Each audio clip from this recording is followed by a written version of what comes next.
Welcome to School Facilities and Operations Podcast. I'm the host, Burke Jones, and I'm a director of operations. So that's what we talk about here is facilities and school operations every week. We have a couple formats of shows. On some episodes, we bring on vendors and we really ask them to share their expertise with us. And really, I try to pull out some golden nuggets that we can all learn from. Then the other show is we bring on another facilities operations guy from a K-12 school around the nation, and we just have a conversation about what we're working on and what's exciting right now. And so today, I'd like to welcome David Pettit to the show. He is the director of facilities at Joplin Schools. So welcome, David. Thank you very much. Thanks for having me. Looking forward to chatting today. So am I. So tell us a little bit about kind of your work history and then something about you that we can't read about on LinkedIn. Okay. Well, I've been with Joplin Schools for 29 and a half years. I began my process here as a journeyman carpenter, and I've been journeyman carpenter, lead carpenter, supervisor, craftsman, assistant director of buildings, grounds, and transportation, director of transportation, and now director of facilities. So I've worn several different hats in the district. It's given me a great opportunity to have different viewpoints and kind of understand how the process all works together. And so being a part of that for that long, we teasingly say I'm the guy who knows where the dead bodies are buried. And so I try to be a resource for everybody in the district so that we can take care of our students and make sure we give them the top quality education that they deserve.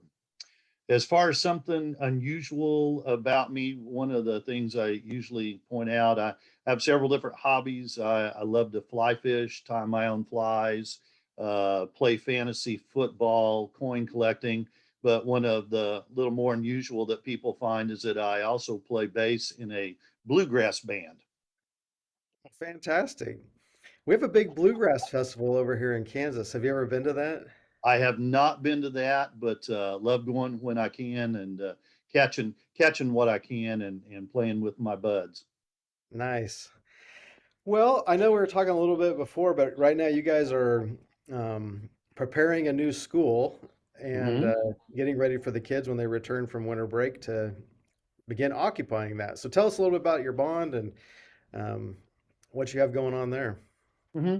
We passed the bond about 2.5 years ago, and we had two particular projects that we wanted to accomplish. One was an addition to one of our elementary schools, a little over 8,000 square foot addition. But the main part of the bond was we had two um, aging facilities. We have a 1927 elementary building and a 1928 building that we were going to combine those two together in a new school. And so we began the process of trying to find property. We were able to work with the city of Joplin, a park area that they were trying to begin to lessen the amount of footprint that they were taking care of. So we were able to procure some former park property, 17 acres, that we were then able to, sits on top of a hill, Dover Hill, actually happens to be the name of the facility, and building a new 70,000 square foot elementary school building there for our kids. We've been finishing up that process. A couple of weeks ago, we took a Saturday and I had 75 of my staff members that helped at the two old locations, loaded trucks, and then had a crew of about 36 people at the other location receive all that stuff that had been packed up. And so we unloaded and left them enough to finish out school last week. And so now we're trying to kick the contractors out as we move our teachers in and get that transition done so that on January the 4th, we're going to have kids in seats in that new building.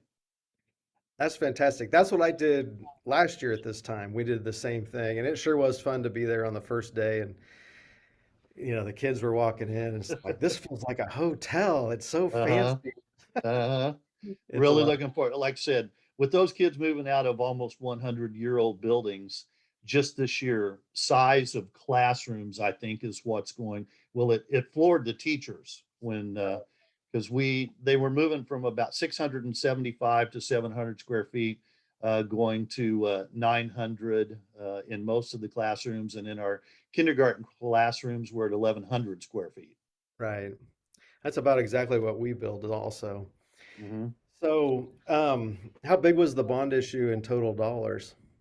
The total bond issue is going to be about 26 million, a little over 26 million dollars, a little under 24 million dollars for the building that we're building new, and then the addition was almost 3 million. Okay. Yeah, with prices going up, because we did a brand new elementary school that opened in 2020, and I think it was about 16 million. Mhm. So, so is that a three-section school, like three grades of Yeah, every class? three sections of each grade, K through 5. Okay. So did you guys hard bid that or do CMAR? We actually did CMAR. State of Missouri, CMAR became a valid approach to building about, it's been roughly about 5 years now. And so this has actually been our first large scale project that we've been able to take advantage of the CMAR process. We've been satisfied with that. It's a little different, but we've pulled together a great architect and construction company, that three-legged stool that they talk about, that CMAR settles out, that it's been a really good partnership for us. So did you guys select your architect and then the contractor, or did they propose as a team? We actually selected our architect first, and then about 2 months after that, the architect then worked with us through the selection process for the contractor. Okay. So, I mean, I've had a really good experience with CMAR, and I've worked on both sides of it, like as an architect and then as the operations building owner side. Um, I think it's great because with the team working together, you can control a lot of costs up front, and Mhm. you pretty much know you're going to be there by the time you bid it. Right, So, with a right. lot more certainty. Is that Yeah, what you having guys? a Yeah, well, with working with the contractor, they give us a gross maximum price. And so you know that you're going to come in at that price or less, depending on, of course, change orders that are all honestly going to come. I don't care how good you are, you're going to have some change orders. And we try to minimize those as much as possible. But yeah, knowing that price coming in and doing everything that you can to make sure that of course, the big thing is you want to come in under budget and on time or beat your timeline. And fortunately, with our elementary, we're going to do both those things. I mean, that's fantastic, especially with the inflation right now and the long lead times. Did you guys spend a lot of time planning those deliveries and the upfront schedule? We did. We worked hard that as soon as bid day occurred and once we'd chosen, and then they bid the different packages, that as soon as those packages were awarded, that our construction company, along with us and the architect, instructed those subcontractors, get those things ordered, get them coming. We will find a place to store them. We'll work whatever magic we have to work, but get that coming, because that way we could ensure the most current pricing before price increases would take effect. And because of the wait times on a lot of those things, that stuff was sitting there ready for us to use, rather than the other way around. Our biggest challenge, actually, that affected the timeline somewhat, was bar joist. Those were the most difficult thing for us to get ordered and get here. And so our contractor worked probably out of typical order a little bit, the way they would normally do a construction project, to do everything that they could. And then our bar joist came in about 2.5, 3 weeks earlier than we planned. And so we had all of that in place. So as soon as they came in, they just picked up and kept going, and we didn't hiccup at all and kept our timeline intact. Yeah. Was there any lead times that really surprised you? Um, it's funny, odd things that you wouldn't think about. A switch gear was one of the things that we had to wait on probably longer than anything else. We kept teasingly telling the electrical company that we thought they were doing it to us on purpose, because it just kept, they would get a promised anticipated delivery date, and then the next meeting we would have, that would get changed. And so it just kept being this leapfrog thing of when it was coming. And so that was one thing that I found that I wouldn't have anticipated as early as we ordered it, that would throw us behind on a timeline. And so that made it a little more difficult to get the building up and permanent power after we came up with construction, because we were waiting on that switchgear. Yeah, I've heard that the switchgear's really far out. So Mhm. during the design process, did you guys have like incremental budget approvals that you took to the board, like at schematic design, design development, or did you just bring the final GMP? No, we did incremental, and then as we honed in, we did a lot of work with our staff, the staff at those two buildings in the design. And as we started with a number, and then as we honed in on the design, then our budget was able to adjust from there. And so when it came down to it, and then they opened all of the different packages, then we had a really good idea of where we were going to be, and we came in just at or just a little under what the anticipated was at that point in time. Okay. Yeah, that's how we've run it as well. So the way we set ours up is the contractor had what they called construction contingency built into the GMP. Mhm. And then we had a owner contingency, on top of that. Is that how you guys did it as well? We worked it the same way. We began with the initial change orders, that we made adjustments to the contract. Then we decided that it made more sense for us to take the owner contingency, since it was already built in to the project. So then we started taking off of the owner contingency, so there was no change in the full amount of the gross maximum price that we have with the contractor. And that was the best move that we made. And we used probably less than half of the construction contingency that we had set aside, and very little of the owner contingency, which was on our side as well. And that's one of the ways, between that and the savings we did on the furniture allotment, was how we were able to keep our price down. And we're going to, as soon as we get final numbers, we're going to shout it from the rooftops that we came in under budget, and make sure that our patrons understand that even during tough, difficult economic times, you can make smart decisions. And even with challenges, you can move along. And as long as you do a good job overseeing your project, that you can still come under budget, and still get the project that you want. Yeah. I don't think most people realize the amount of work that goes into that part of it. Exactly. It's a lot of meetings, a lot of discussions, both formal and informal.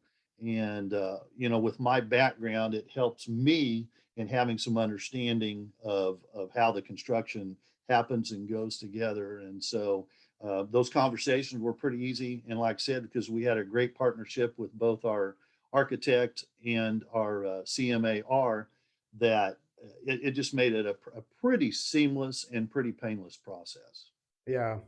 One of the things I think's interesting, it's not good or bad. I'm not saying that. It's just an interesting thing that when the CMAR contractor provides the guaranteed maximum price, they have that contingency on their side of the line built in that they can kind of spend without authorization, at least when we did it, how we worked Mhm. it. Mhm.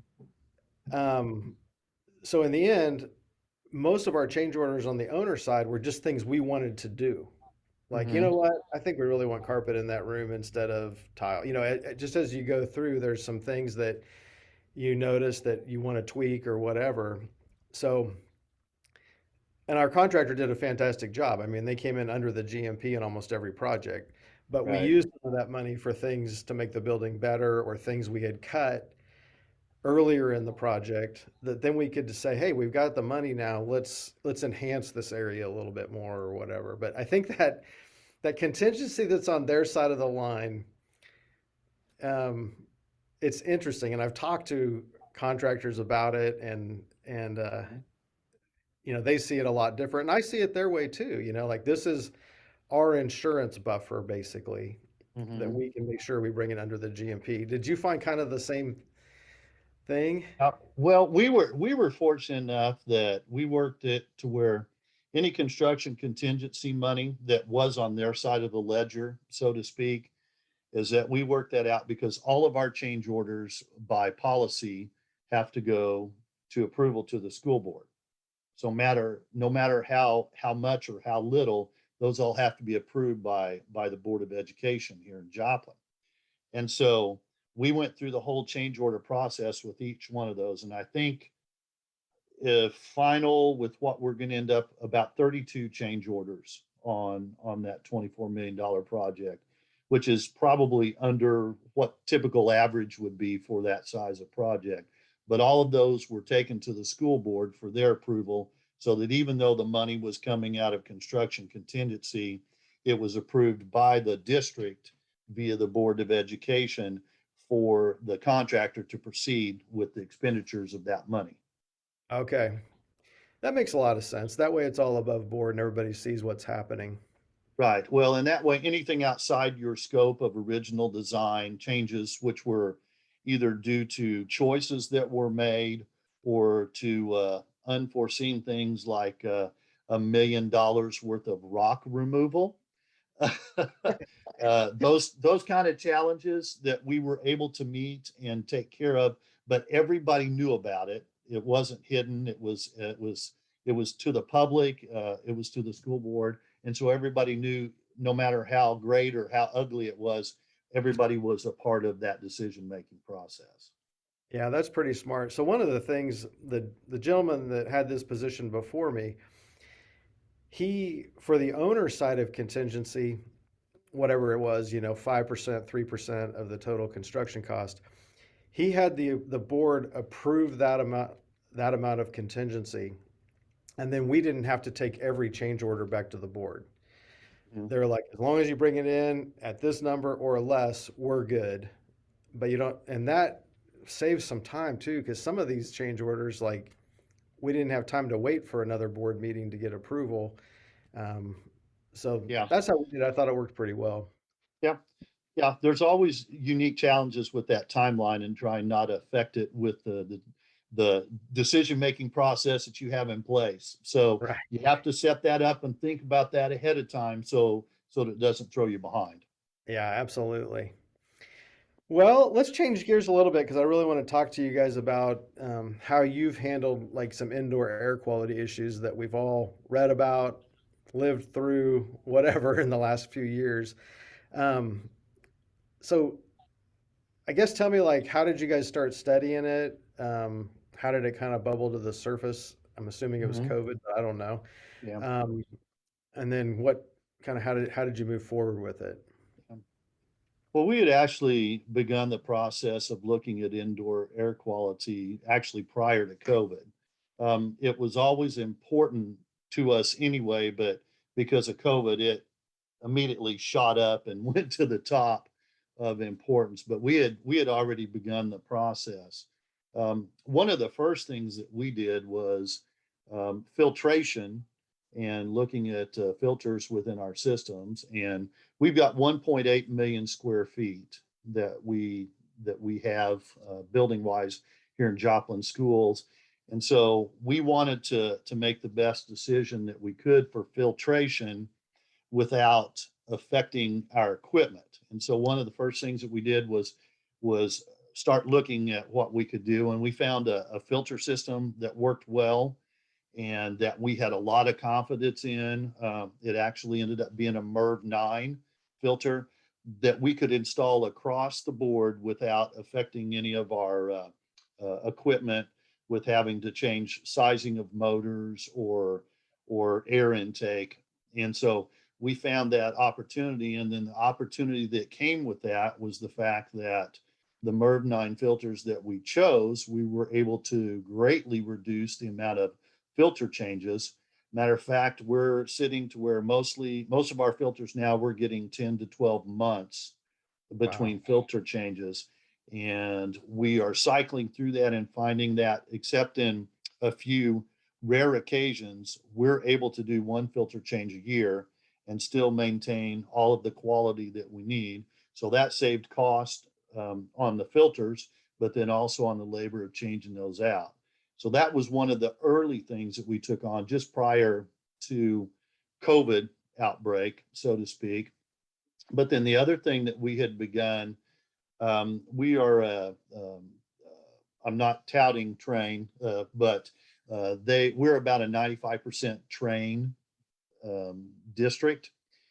And so working with them and we were working on efficiencies, because we had the big part of that was Joplin High School, which is 500,000 square feet in and of itself. So monster of a building, but we had a building that wasn't performing as we had anticipated. It was built after the 2011 tornado here in Joplin and opened in 2014. And so about 2019, we were taking a look at a 6-year-old building, wasn't running as efficiently as we wanted. And so that had to do, affected air quality. So we partnered with Train to do a study to figure out what we had going on. And what we found was that one of the killer things that we found was exemptions that had been entered into the schedule and set points. We had over 3,000 exceptions in the building for our HVAC guys trying to do what they could to make sure that we were getting comfort and those kind of things. But we had over 3,000 exceptions in that scheduling, which just devastates anything that you want to do as far as making sure that we have parameters that we can control. So Right. one of the things that we did was have to go back, and they had to clear all that out, and we essentially recommissioned the entire system there. And so we brought that back online, and we're able to get that back in line. The first year that we brought that back online, we saw savings of about $50,000 for the year. And I think we spent $28,000 to get to that point. So we Wow. received payback in less than 12 months, which is phenomenal. And we've been able to continue that. So now my largest building in the district is the cheapest square foot price in the district. So through all that, we're running efficiently.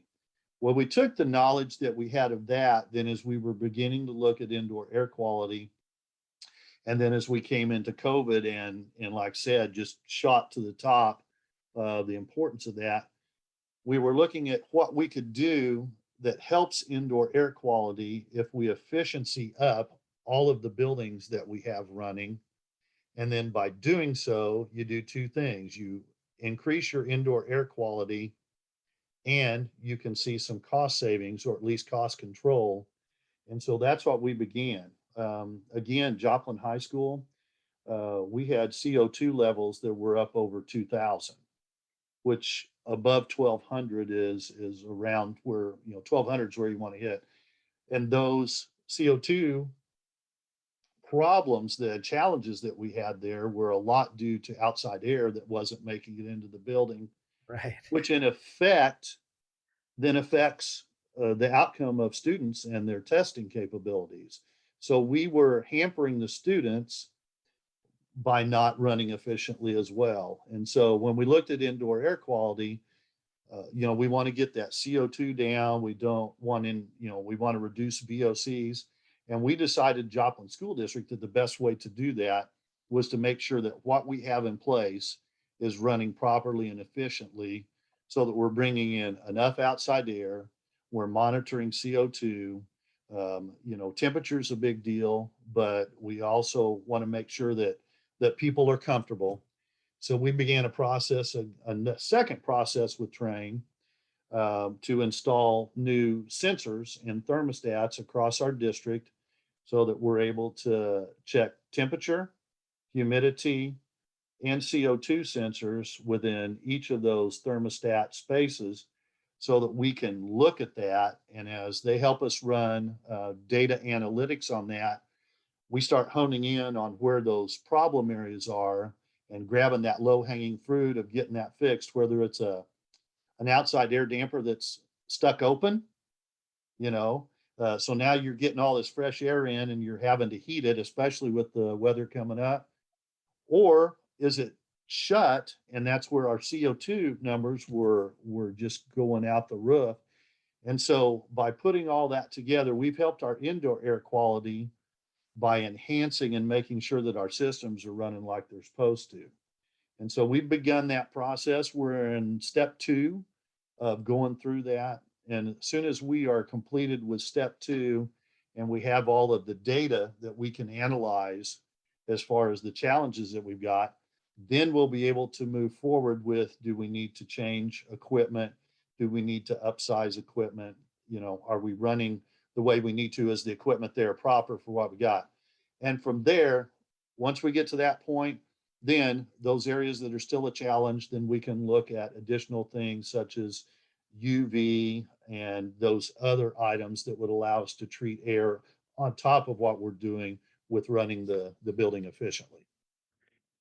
Okay, so you a lot to unpack there, but A I've been lot. reading some articles about recommissioning buildings and Hmm. kind of going back to the original design. And because I know, guys go up and they, close an outside air damper, just make so that it runs, provides better conditioning for the space or whatever. Exactly.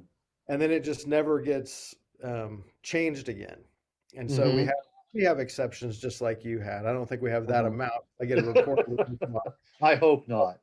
But but I think it just evolves over time. Hmm. um, And the HVAC techs are trying to make that teacher happy. Yeah. And yeah, it's warm in there, so we're going to do this. And then over time, things just get all out of whack. So how Hmm. did you fund this whole thing? Well, we did the data analytics. They call Train, their proprietary name is Intelligent Services. And so we were able to join with them where they come in and they help us read all that. And they have in Kansas City, Missouri, have a war room, for lack of a better term, that all of our data came together and then they help us analyze. And they met with us once a quarter to go over that report. And it helps identify those things that are those the dampers closed so we're not getting the flow of air, or the dampers open, or an outside air sensor, temperature sensor, was failing, and so it was giving false readings.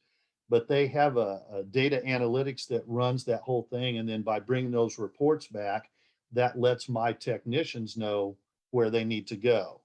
And some of those things that they would find with those data analytics are things that my guys, even going and looking at the particular unit in person, wouldn't necessarily see. And so Okay. by running that data and then having that, and I mean, you're talking the data analytics is that thick, and we would look at that every quarter, but we're able to flag those things that were necessary that we needed to jump on. And so my guys weren't hunting that needle in the haystack, they were more directed on where they could go. And you talked about exceptions. One of the things that we learned through all that about exceptions are not a bad thing, but we try not to make those permanent exceptions. We try to give them a window where we're going to try to take care of the issue to get comfort level for a while, but then we've got to jump in and find out where the issue is so that we can repair that. Right. Right. So is this a capital outlay expenditure, or did you? It was a capital outlay expenditure. We began the main part of that process with last year's capital outlay and a fairly substantial amount of money that we put toward that initially so that we can begin to, one, get all of those data points and those new thermostats put in so that we can get that data. And now we're beginning to collect the data, and we'll take a look at that so it will help guide us toward where we need to go to next. And we'll put more capital outlay. We'll take those budgets to our Board of Education, I believe, next month, get that approved. And then so for the summer, as we begin, we'll know where we're headed to and those things that we need to address with the next step. Did you guys look at dust level or anything like that in the indoor air quality studies? We haven't looked at dust. I felt like we took care of a lot of that because of the filtration that we put in, and we did do some testing during the filtration system to try to make sure that as we were loading up those filters with those dual media filters and checking to make sure the pressure on both sides that we weren't losing, and plugging up and causing stress on our systems. But we felt like we were taking care of a lot of that with our filtration. Okay. So did you already have all of your buildings on building control system, or did you still have some like on Yeah, off? well, we had most every building, all of our school buildings, some of our ancillary buildings were not yet on the system, but we had building automation systems, but some of those were fairly antiquated. Some of those were from the late 90s. And so we were still running that. So as part of the process of updating everything, we have brought everything up to the newest technology that we were able to train as far as their building automation systems, which in turn helps us get faster data, but more thorough data coupled with the new thermostats that we're installing. And so that everything is up to date, running with the most amount of information that we can gather, so that as we look at the data, we're able to better ascertain those areas that we need to address. I really like, I mean, it seems like you have a real system, and I'm sure it's maybe not as perfect as it all sounds, but Sure. you have a very, you took a deliberate approach towards it and teamed Mhm. with a partner and um, that you trusted and moved forward with. So, Sure. Well, we found that, with ESSER funding that came through, we looked at that, and we were ready to make some initial decisions, and we said, let's hold on a second. We want to look at this not just as a COVID response, but we want to look at this as a district response for the long term, for what's best for our students and for our buildings. And so we took that step back and tried not to spend that ESSER money like it was burning a hole in our pocket, but to make sure that we were going to invest that money into the long term, not just like I said, a quick COVID response. right. I think it also goes back to one of my friends, Joshua Peach. He does a podcast called Be Awesome at FM and Hmm. Show Me Mo, what facilities, I think it's called. Uh-huh. But his partner on the Be Awesome, he says, facilities guys are like the man behind the curtain. Like nobody really knows what we do, but it's like you're having a direct impact on the ability of students to learn by lowering those CO levels and providing better indoor air quality. And no one, that's not visible. For one thing, it's air, but for another thing, it's just not what people are used to thinking about or even have knowledge of. Um, Hmm. I'm always just fascinated by the direct impact that we have on kids. And honestly, it's one of the things that makes the job super fun. Yeah. I tell my staff all the time, if those kids weren't here, we don't have a job. Yeah, they are the reason that we're here. And so that anything we can do to take care of their needs, make them successful both as humans and in the classroom, whether that's making sure we have a clean school, making sure that indoor air quality is taken care of, all that couples together to give them the best opportunities that we can afford them, to make them better than we are, so to speak. And so we want them to be successful. And so the little things that we can do and tweak and spend a little money on, if it makes their outcome for when they graduate from high school here, to make them successful in their community and whatever their desire is for their future. That's what we want to do, and really, that's the only reason we are here. Yeah. Man, on that note, I mean, it really does all come down to the kids. I think it's a great kind of ending here, because I think you guys are doing some great things over there in Joplin, and we're gonna have to catch back up at some point. And um, when I get to that point of studying air quality, I will share some results and turn to you for some advice. So um, much appreciated. So now what we do to wrap up, I ask everybody the same three questions. It's kind of a rapid fire thing. Okay. So the first question is like, what would your parents or family describe what you do for what would your parents or family describe your job as? Well, I have the distinct advantage, at least with my family and my wife and kids. My wife is a 36-year school teacher, so she has an understanding, for the most part, of what I do. Um, my daughter and my son are both school teachers. And Okay. so, I jokingly say that I wasn't smart enough to be a teacher, so I got into facilities.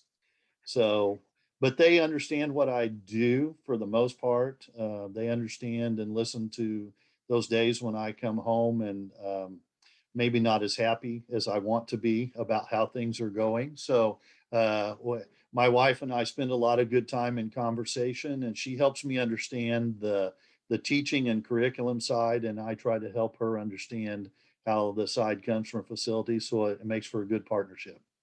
That's fantastic. But you can't go home and complain about teachers either. So Well, if I do, it has to be in a roundabout way. there you go. So do you use a digital or paper planner? I am a digital guy. Google Calendar and I are pretty good friends. And it's the one thing, well, if I could only have two things in life, I would want Google Calendar and sticky notes. Okay. And if I have both those things, I can survive. You can get things done. That sounds good. Um, so when do you get your best work done during the day? Like what time frame? I would say mid morning. Mid morning is when my staff is not here to distract me quite as much. They're out in the buildings taking care of maintenance items or custodial work. One of the worst times, and it becomes a joke around here, as to what time I eat lunch, because no matter what time I eat lunch, I have one of my staff members who he must watch my office, and he always comes to see me during lunch, and that Yeah. could be anywhere from 11:30 to 3 o'clock in the afternoon. But it will never fail that he comes to see me when I'm eating lunch. So eating lunch is probably the worst time, but mid morning tends to be when I can get the most work done. Still, we've kind of gotten the day started, and concentration levels still high there. And a cup of hot tea and a granola bar, and I'm good to go. Yep. Well, your lunch schedule sounds like a lot of facilities people. Yeah, I know I'm not unique in that aspect. Absolutely. Well, listen, David, I really appreciate you being on today. If anybody wants to reach out to you or ask you any questions, like is LinkedIn the best way to contact you, or do you have something else? LinkedIn is fine, but I also would take emails, and it's pretty simple. Dave Pettit, Pettit, at joplinschools.org. And as I tell people, we compete as with other school districts on the football field, but when it comes to school districts, we're all trying to take care of kiddos, and so any knowledge or how little that may be that I can share and be a resource for, I'm more than happy to share with folks our experiences, and then if that makes life a little easier for them, I'm grateful to have that opportunity. Well, thanks again for being on here. I know every episode I pull away, man, I want to add that up to my list of things to do. So We really appreciate you being on. And to all you listeners, if you're liking what we're doing here, leave us a 5-star review on Apple Podcasts, if that's where you listen, or wherever you listen to podcasts that you can leave a review. I'd really appreciate it. With that, David, thanks for spending time with me today, and we will talk to you later.